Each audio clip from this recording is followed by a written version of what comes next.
Hi, this is John Golda from Solid Rock Marriage Restoration, and I'm glad you can join me. Are you facing turbulent times in your marriage? Have you ever found yourself holding back love and respect from your spouse because you didn't feel it was deserved? If you're nodding in agreement, then this message is for you today. And we're going to be talking about embracing unconditional love and respect in marriage. And that's, spoiler alert, that's what God tells us to do. So the problem is that husbands and wives often hold back love or respect for their spouses because they don't feel it's deserved. Making love and respect conditional to some kind of performance can damage intimacy. It can lead to more strife and less unity. It makes things worse rather than better. Um, I just want to share some personal example, if you will, because Tanya and I have experienced this in our marriage. We've experienced it with couples we work with in our 90-day program. Um, and I'm going to put this in a little bit of a story form, okay, rather than naming specific names and stories in this time. So let's just imagine this. We're meeting Sarah and Matt, a devoted Christian couple.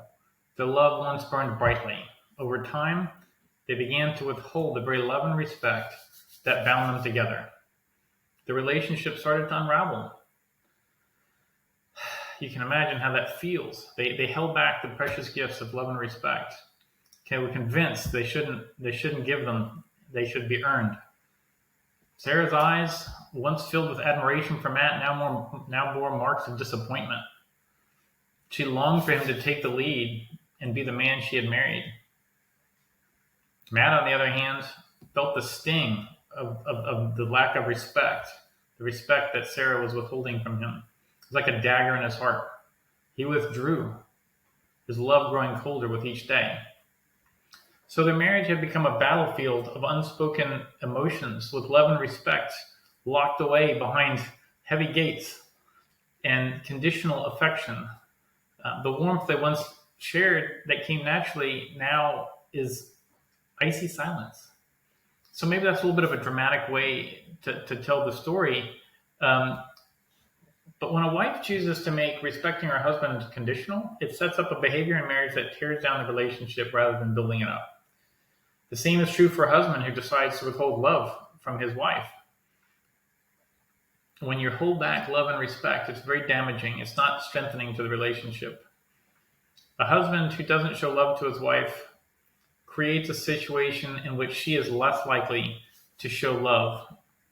Creates a situation in which she is less likely to show respect to him. Right? Think about that. If he withholds his love, she's less likely to show him respect. Because she feels unloved, she withdraws. In the same manner, a wife who withholds respect from her husband leads him to react in a way that's unloving towards her as he withdraws and feels hurt. And so this path leads to this spiraling dead end that unless someone is willing to change, it ends in a very bad place. Someone's got to step forward and make the change. I can also share on the opposite, when a wife shows respect to her husband, even if he's struggling, even if he doesn't deserve it, she creates the best environment for him to want to show her love. And the opposite, when a husband loves his wife, whether or not she deserves it, he creates the best environment in which she might be likely to show him respect. There's no guarantees, but you're talking about walking out obedience to God and giving your marriage the best chance to have a healthy and thriving relationship with each other. So it's so important not to be stubborn, not to maintain a critical and harsh environment toward each other. Proactively and unconditionally show love and respect to one another.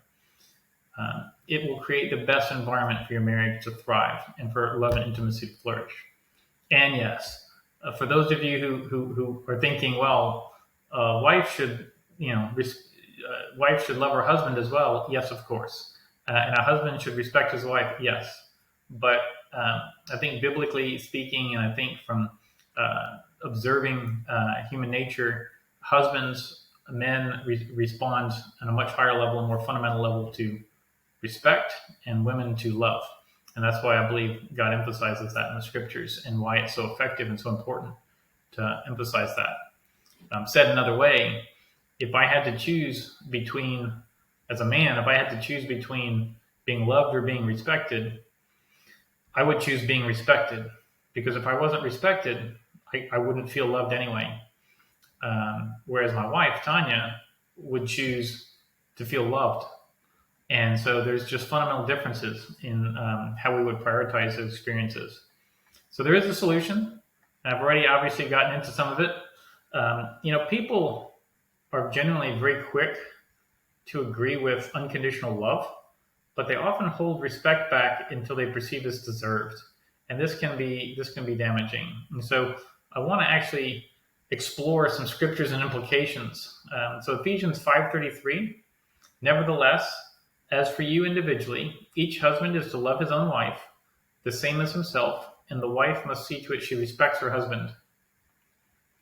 1 Peter 3:1 and 2, in the same way, you wives, be subject to your own husbands, so that even if any of them are disobedient to the word, they may be won over without a word by the behavior of their wives, as they observe your pure and respectful behavior.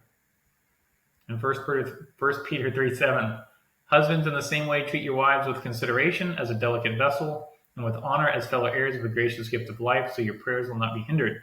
So it's quite direct and powerful to say that wives should subject themselves to their husbands as to the Lord, and to say husbands are to love their wives as Christ loved the church. God says nothing about waiting for the husband or wife to deserve the love or respect. We're to give it unconditionally. Now, we can also consider that the husband and wife become one in marriage and are not supposed to separate. So that's Matthew 19, verse 4 through 6. Have you not read that he who created them from the beginning, made them male and female?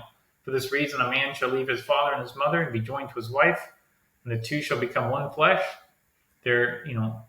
So they are no longer two but one. No one should separate them. So if you take it from that perspective, what sense does it make to choose not to love or respect ourselves? So that doesn't make much sense either. I'm not going to respect myself till I deserve it. I'm not going to love myself till I deserve it. It doesn't help me. Matter of fact, it hurts me. And so if we follow on God's word and we make the assumption that his intent is for us to stay married, step back and think again. Does it help your marriage more to withhold love from your wife? No. Does it help your marriage more to withhold respect from your husband? No, doesn't help. Do you think we're helping ourselves, not just our spouse? We're helping ourselves in this when we show love and respect to one another. So I just think that's an important point. But this is also, our marriage relationship is not just about husband and wife. It's about our relationship to God as well. And just reading a couple of scriptures, Colossians 3:23, whatever you do, do your work heartily, as for the Lord and not for people, knowing it is from the Lord that you will receive the reward of the inheritance. It is the Lord Christ whom you serve. That goes for our marriage too.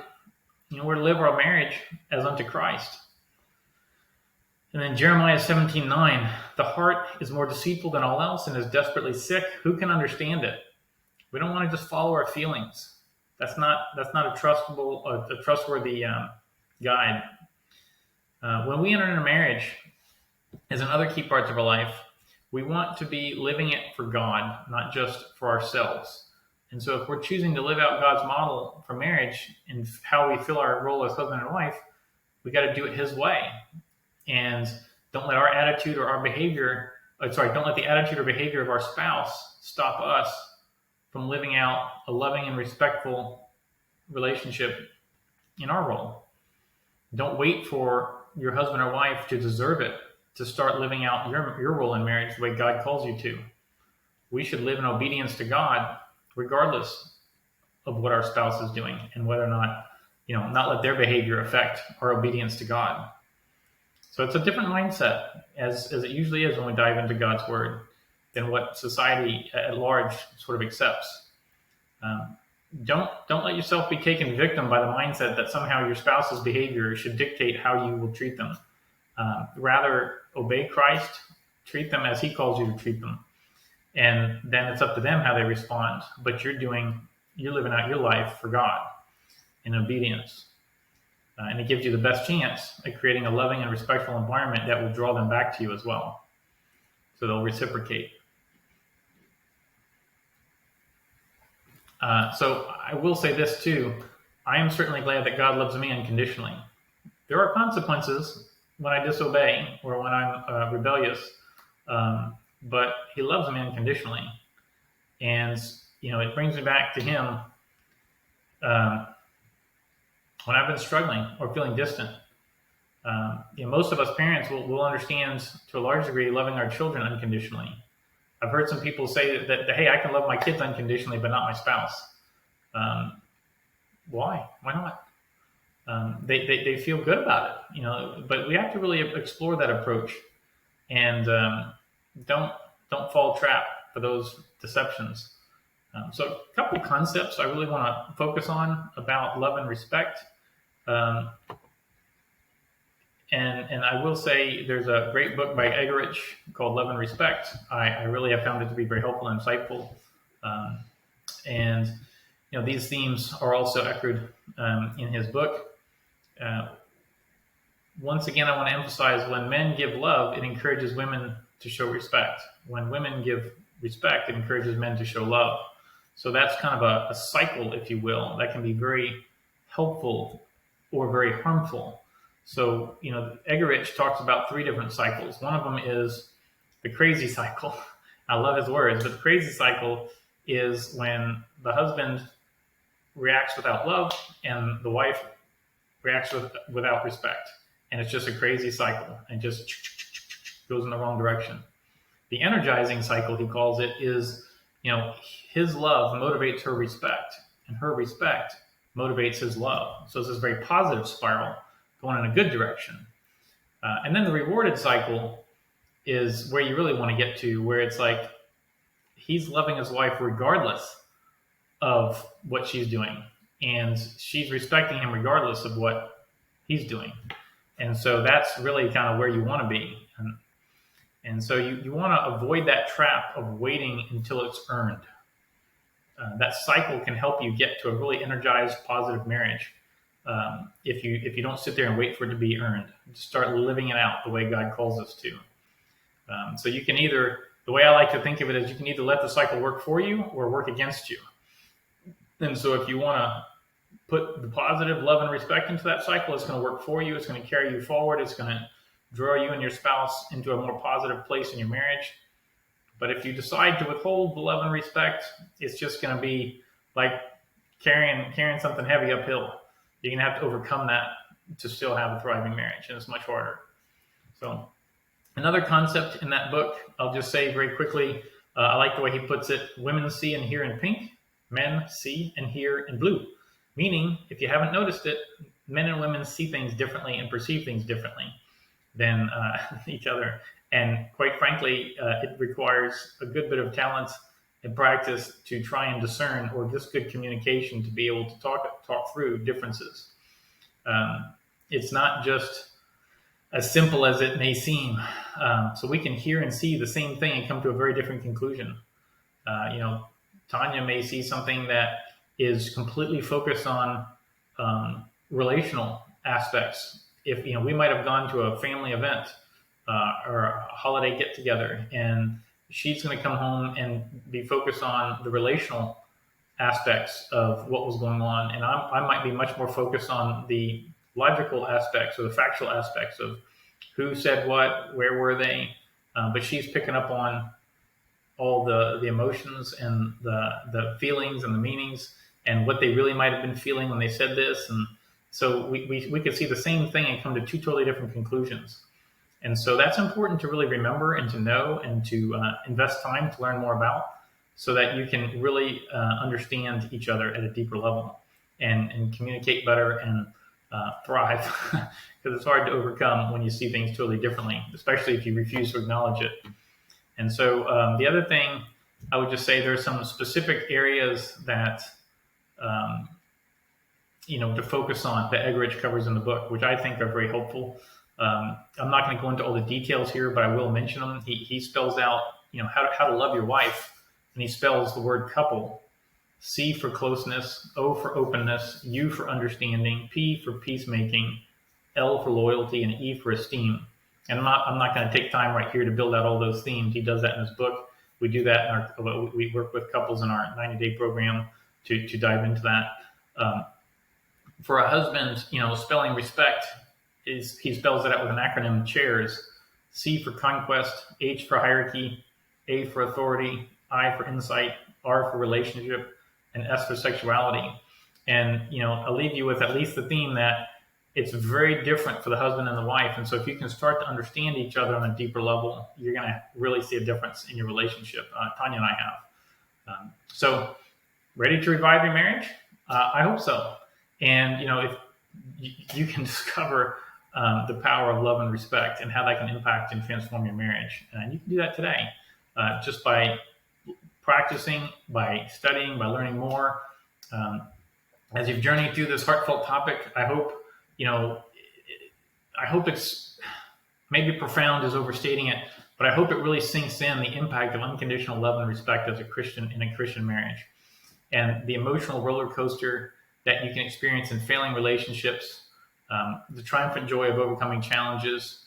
These are the things that we all deal with in our life and in our relationships, and we want to be on less of the roller coasters of failing relationships and more on the joy of overcoming challenges, right? So here's the question, though. For those of you who may be struggling, may benefit from some help, are you ready to take action? So your marriage is worth fighting for, no doubt. But are you ready to take action? Don't let the chains of conditional love and respect hold you back. Don't let those kinds of attitudes of the world hold you back. If you're interested, we invite you to visit our website, solidrockmarriagerestoration.com. Visit it now. Visit it today. You can embark on a path towards renewed love, unbreakable unity, and a marriage that reflects the love and respect God intended. You can check out testimonials there, see how we're impacting the lives of those we work with. You can get some more information about our 90-day Marriage God's Way with MAA program, and you can see how to engage with us in this ministry. And we just really hope that it blesses you and that this video has blessed you. We thank God for the opportunity to share what He has shown us with others. And hey, your journey to a flourishing Christian marriage can begin now. It's up to you. So God bless. Have a good day.